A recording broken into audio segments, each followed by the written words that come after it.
topic that you should be related to from a long, long time ago, since you were maybe like in 5th grade, because we are going to learn about PEMDAS and the order of operations, okay? So everybody please open your packet in this page. Oh, you don't have a packet.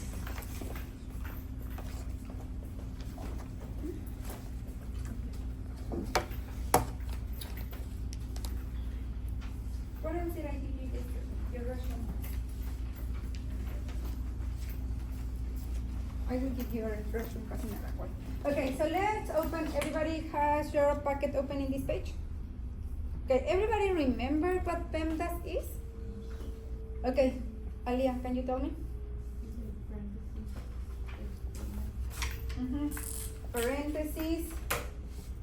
Then, no, PEM. The E stands for exponents and roots, okay? You see it there. Then, multiplication and division, right? Then, subtraction, addition and subtraction. Remember that if we have multiplication and division in the same like a spot, or addition and subtraction, we are going to do it in order from left to right. Absolute value can also count as a grouping number, like the P, okay? Here they put G, but can be P, okay? So everybody remember what PEMDAS is? Okay, let's answer a couple of these exercises and then you answer in the board some of them, unless you want them as an extra credit. Extra credit. Okay, so let's answer just one. This long. No. No. No what? No, it's divided. Okay, what? Okay, let's solve number 4. Let's check number 4. Okay, so for example here, what is the first thing that we have to do?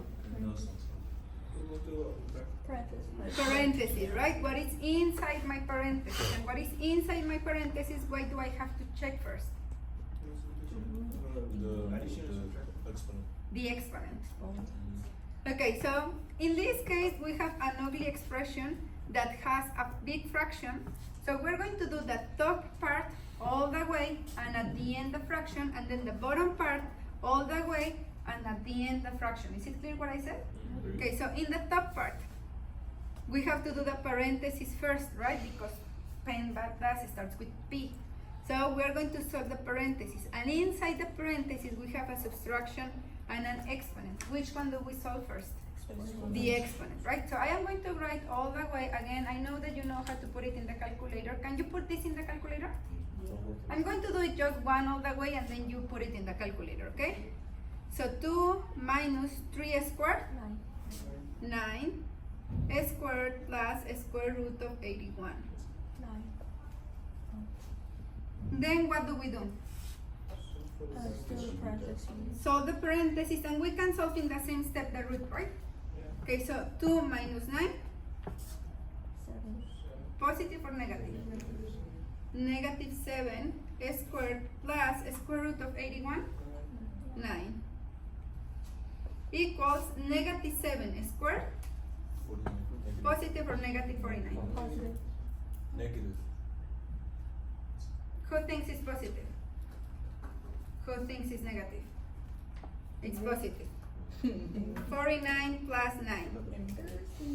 Put the parentheses, okay? If you are not putting the parentheses in the calculator, it's going to give you a negative.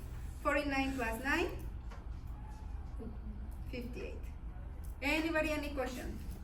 So as you saw, I did all the way in the top, okay? Now I am going to do the same in the bottom part of my fraction. So here, what should I do first? I have a subtraction and a division. The division, right? So I am going to put 10 minus 6 divided by 3, 2. And then I do the subtraction, 10 minus 2, 8. And here, I do the fraction, okay? We do the fraction until the very end. 58 divided by 8, can it be divided? Can we get a whole number from there? No. Okay, so we simplify, right? By what number? 4. Okay, by 4? Oh, no, sorry. I don't know. 29 over 4. By 2, right? Yes. So by 2, that is going to be 29 divided by 4. Can we simplify this more? No. Okay, so that will be our answer.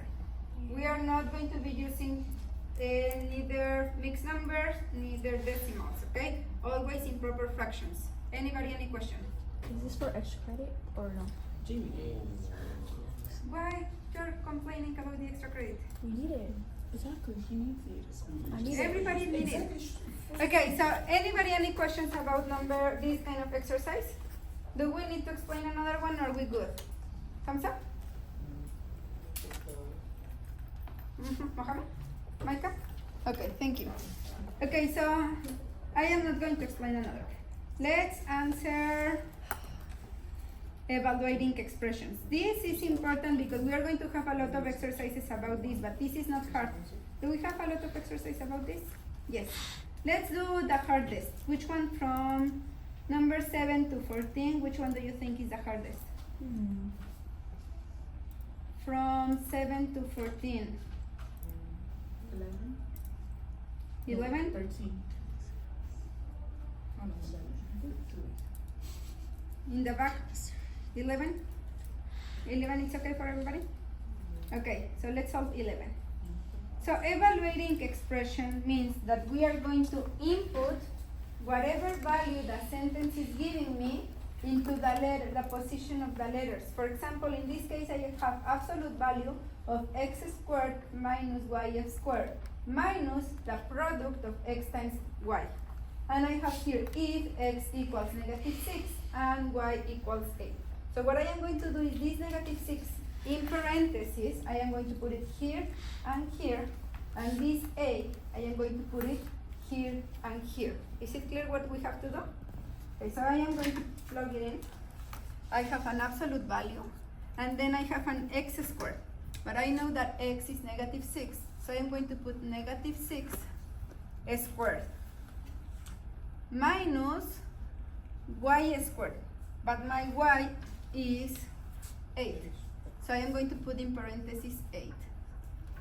We close the absolute value minus x again, and x we say that is -6 times 8. Anybody, any questions about how to input the values? We can do it by hand, we can put it in the calculator. Let's practice with our calculator in this time. So everybody, take out your calculator and plug it in.